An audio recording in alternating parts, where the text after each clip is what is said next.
இதெல்லாம் நான் கில்ட்ல பண்ணிட்டு இருக்கேன்னு நினைக்கிறீங்களா?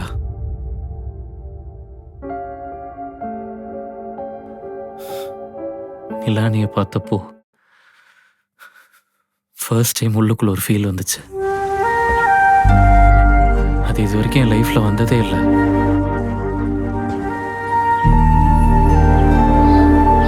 இதுக்கப்புறம் வரும்னு நம்பிக்கை இல்லை. அங்கிள், நான் எப்படி இருந்திருந்தாலும் நிலானி தான் பண்ணியிருப்பா. நீ என்ன சொன்னாலும் என் மனசு ஏற்றுக்க மாட்டேங்குது.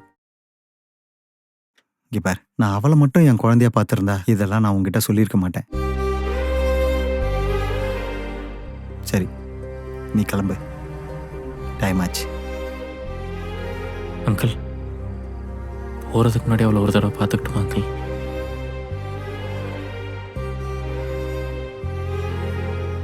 Thanks uncle.